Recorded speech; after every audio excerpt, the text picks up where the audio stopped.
আসসালামু আলাইকুম রহমতুল্লাহ। ওয়ালাইকুম আসসালাম ওয়া রাহমাতুল্লাহি ওয়া বারাকাতুহু। আপনার কাছে আমরা জানতে চাই, রমজান মাস গুরুত্বপূর্ণ, মাহে রমজান, পবিত্র রমজান মাস। এই রমজান মাসের কদর, লাইলাতুল কদর সম্বন্ধে জানতে চাই। লাইলাতুল কদর কি এবং লাইলাতুল কদরে জাগলে কি হবে, এবং জাকাত, কার উপর জাকাত ফরজ এবং কাকে জাকাত দেওয়া যায়, এই সম্পর্কে একটু আলোচনা করলে আমরা খুব জানতাম। জি প্রিয় ভাই, আপনাকে অসংখ্য ধন্যবাদ। যে পবিত্র মাহে রমাদানুল মুবারক মাস, যে মাস আল্লাহ রাব্বুল আলামিন যে মাসে পবিত্র কোরআনুল কারীম নাজিল করেছেন, এই প্রসঙ্গে আমি আপনাকে দুটি কথা, আপনার প্রশ্নের আলোকে দুটি কথা বলতে চাই। তো শুরুতেই মহান আল্লাহ রাব্বুল আলামিনের শুকরিয়া আদায় করছি। আলহামদুলিল্লাহ রাব্বিল আলামিন। রাসূল করিম সাল্লাল্লাহু আলাইহি সাল্লামের প্রতি দুরূদ সাল্লাল্লাহু আলাইহি ওয়াসাল্লাম।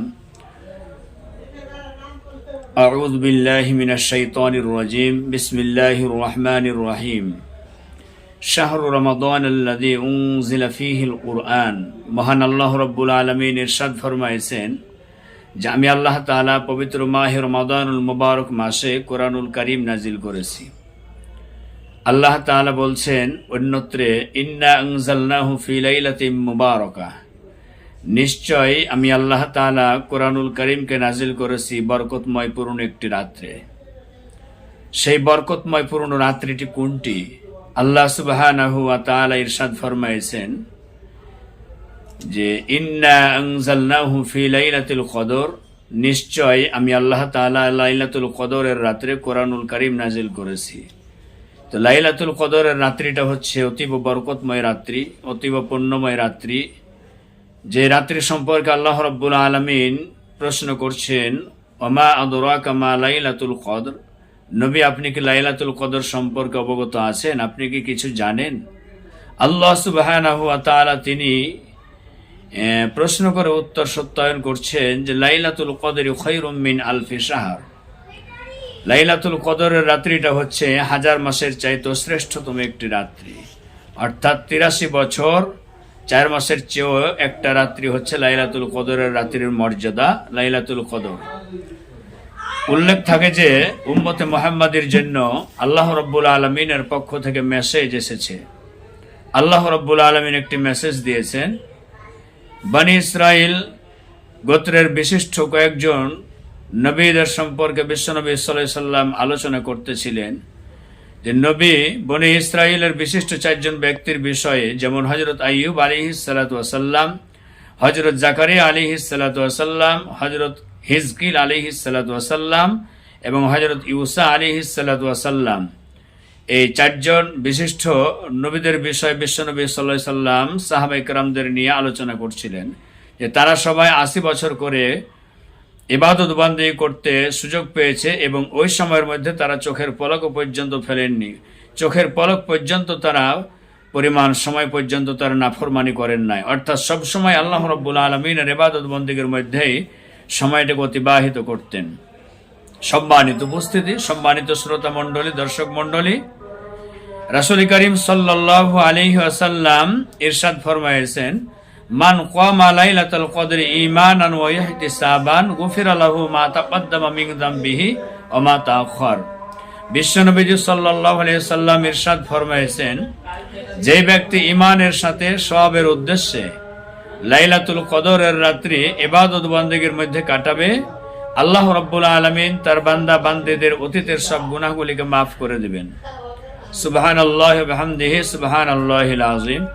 রাসূল করিম সাল্লাল্লাহু আলাইহি সাল্লাম তিনি আরো বলেছেন, মান সামা ঈমানান ওয়া ইহতিসাবান, মান সামা রমাদানা ঈমানান ওয়া ইহতিসাবান গুফিরা লাহু মা তাকদ্দামা মিন যামবিহি ওয়া মা তাআখার।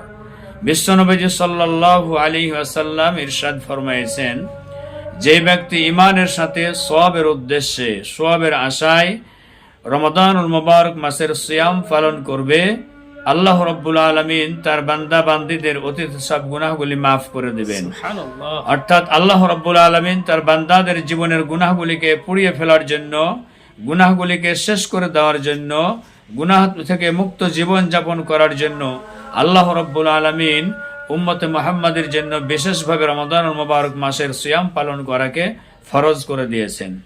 আমি আপনাদের সামনে লাইলাতুল কদর সম্পর্কে আরো দু একটি কথা বলতে চাই। عن أنس رضي الله تعالى عنه قال قال رسول الله صلى الله عليه وسلم إذا كان ليلة القدر نزل جبرائيل عليه السلام في كبكبة من الملائكة يصلون على كل عبد قائم أو قائد يذكر الله عز وجل বিশ্ব নবী মুহাম্মদুর রাসূলুল্লাহ সাল্লাল্লাহু আলাইহি ওয়াসাল্লাম ইরশাদ ফরমায়েছেন যে আল্লাহ রাব্বুল আলামিনের হুকুমে হযরত জিবরিল আমিন আলাইহিস সালাতু ওয়াস সালামের নেতৃত্বে একদল ফেরেশতা লাইলাতুল কদরের সন্ধ্যায় এই পৃথিবীর জমিনে আগমন করেন এবং প্রত্যেকটি মুমিন মুমিনাত মুসলিমিন মুসলিমাত প্রত্যেকের তাদের স্ব স্ব জায়গায় তারা পৌঁছে যায় এবং আল্লাহ তাআলার বান্দা বান্দীদের ইবাদত বন্দেগী জিকির আজকার এই সমস্ত বিষয়গুলি তারা বুঝতে থাকেন, দেখতে থাকেন। আল্লাহ তাআলার কোন গোলাম কি চায়, কাকে চায়, আল্লাহ রাব্বুল আলামিনের কাছে গুনাহ মাফের জন্য দোয়া করে, এই সকল বিষয়গুলি নিয়ে এবং রহমতের বার্তা নিয়ে, রহমতের খোঁজ খবরে নিয়ে, নাজাতের খোঁজ খবরে নিয়ে আল্লাহ তাআলার ফেরেশতারা হযরত জিবরিল আমিন আলাইহিস সালাতু ওয়াস সালামের নেতৃত্বে এই পৃথিবীর জমিনে আগমন করেন, যেটি সম্পর্কে আল্লাহ রাব্বুল আলামিন বলছেন লাইলাতুল কদরি খায়রুম মিন আলফি শাহর, অর্থাৎ লাইলাতুল কদরের রাত্রিটা হচ্ছে 1000 মাসের চাইতে শ্রেষ্ঠতম একটি রাত্রি, যে রাত্রিটা হচ্ছে 83 বছর 4 মাসের চেয়েও বেশি দামি একটি মাত্র রাত্রি, আর সেই রাত্রিটা হচ্ছে লাইলাতুল কদরের রজনী। রাসূল করিম সাল্লাল্লাহু আলাইহি ওয়াসাল্লাম তিনি আরো বলেছেন যে তোমরা লাইলাতুল কদরকে তালাশ করো, অন্বেষণ করো, খুঁজো রমজানের শেষ দশকের মধ্যেই। রমজানের শেষ দশকের মধ্যেই লাইলাতুল কদর নিহত রয়েছে, লাইলাতুল কদর লুকিয়ে রয়েছে। রাসূল করিম সাল্লাল্লাহু আলাইহি সাল্লামের একটি হাদিস বুখারীর বর্ণনা যে বিশ্বনবী মুহাম্মদুর রাসূলুল্লাহ সাল্লাল্লাহু আলাইহি সাল্লাম তিনি রমজানের শেষ দশকের প্রত্যেকটি রাত্রি তিনি ইবাদত বন্দেগীর মধ্যে কাটাতেন, যাতে করে লাইলাতুল কদর হাতছাড়া হয়ে না যায়। বিশ্বনবী সাল্লাল্লাহু আলাইহি সাল্লাম তিনি আরো ইরশাদ ফরমাইছেন যে তোমরা রমজানুল মুবারক মাসের শেষ দশকের বিজোড় রাত্রিগুলোতে লাইলাতুল কদরকে খুঁজো, তালাশ করো, তাহলে তোমরা অবশ্যই লাইলাতুল কদরকে পেয়ে যাবে।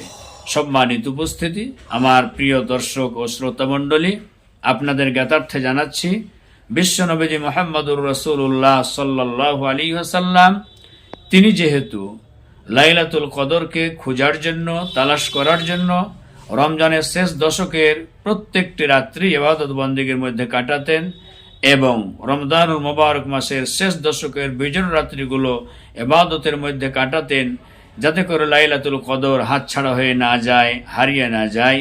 বিধায় আমাদেরকেও রাসূল করিম সাল্লাল্লাহু আলাইহি সাল্লামের এই হাদিসটি আমাদেরকে অনুসরণ করতে হবে, আমাদেরকে মেনে চলতে হবে, আমাদেরকে বোঝার চেষ্টা করতে হবে। তাহলে আমরা যদি রমজানের শেষ দশকের 10টি রাত্রি এবং রমজানের শেষ দশকের বিজোড় রাত্রিগুলো আমরা ইবাদত বন্দেগীর মধ্যে কাটাতে পারি, ইনশাআল্লাহুল আজিজ আমাদের কাছ থেকে লাইলাতুল কদর হাতছাড়া হয়ে যাবে না, লাইলাতুল কদর হারিয়ে যাবে না, আমরা লাইলাতুল কদরকে পেয়ে যাব ইনশাআল্লাহ। আল্লাহ রাব্বুল আলামিন বলছেন তানাজ্জালুল মালাইকাতু ওয়ার রূহু ফিহা বিইذনি রাব্বিহিম মিন কুল্লি আমরিন সালাম হিয়া হাত্তা মাতলাইল ফাজর, অর্থাৎ আল্লাহ তাআলা বলছেন যে জিবরিল আমিন ফেরেশতার নেতৃত্বে যে একদল ফেরেশতা প্রত্যেকটা মুমিন মুসলমানের বাড়িতে বাড়িতে চলে যায়, বান্দারা কোথায় ইবাদত বন্দেগী করছে না করছে, কি চাই না চাই, জাহান্নামের ভয়ে কান্নাকাটি করছে, আল্লাহ রাব্বুল আলামিনকে ভয় করার নীতি অবলম্বন করছে, আল্লাহ তাআলার কাছে ক্ষমা চাচ্ছে, আল্লাহ তাআলার কাছে বিপদ থেকে মুক্তি চাচ্ছে, আল্লাহ রাব্বুল আলামিনের কাছে নিজের অপরাধের কথা স্বীকার করে আল্লাহ রাব্বুল আলামিনের রহমতের দরজায় ধন্না দিয়েছে। এই ধন্না দেওয়াটাকে আল্লাহ রাব্বুল আলামিন পছন্দ করেন এবং ফেরেশতারা সেই সুবহে সাদিকের পর্যন্ত এই পৃথিবীর জমিনে অবস্থান করেন এবং আল্লাহ রাব্বুল আলামিনের বান্দা বান্দীদের ইবাদত বন্দেগীগুলো তারা দেখতে থাকেন, তারা তথ্য নিতে থাকেন। এই সব কিছু তথ্য নিয়ে ফেরেশতার দল আবার আল্লাহ রাব্বুল আলামিনের কাছে ফিরে যায়। সম্মানিত উপস্থিতি, এই জন্য লাইলাতুল কদর অত্যন্ত গুরুত্বপূর্ণ একটি রাত্রি। তবে এই রাত্রিটি বিশেষ করে উপমহাদেশের এই দক্ষিণ এশিয়ার মধ্যে এই রাত্রিটাকে একটি নির্দিষ্ট রাত্রি হিসাবে অনেকে নিয়ে নেন, কিন্তু রাত্রিটাকে নির্দিষ্ট করে নেওয়া যাবে না, কারণ বিশ্বনবী সাল্লাল্লাহু আলাইহি সাল্লামকে আল্লাহ রাব্বুল আলামিনও জানিয়ে দেন নাই যে 26শে রমজান লাইলাতুল কদরের রাত্রি, এটা নির্দিষ্ট করে দেন নাই। তাছাড়া আমরা বিশ্বনবী সাল্লাল্লাহু আলাইহি সাল্লামের হাদিস থেকে যেটুকু জানতে পারলাম, এই জন্য আসুন আমরা যেন রমজানের শেষ দশকের প্রত্যেকটি রাত্রি আমরা ইবাদত বন্দেগীর মধ্যে কাটাতে পারি। বিশেষভাবে লাইলাতুল কদরকে খোঁজার জন্য রমজানের শেষ দশকের বিজোড় রাত্রিগুলোতে ইবাদত বন্দেগীর মধ্যে কাটাতে পারি। আল্লাহ রাব্বুল আলামিন তিনি আমাদেরকে বুঝার তৌফিক দান করুন। সম্মানিত উপস্থিতি, আল্লাহুম্মা আমিন।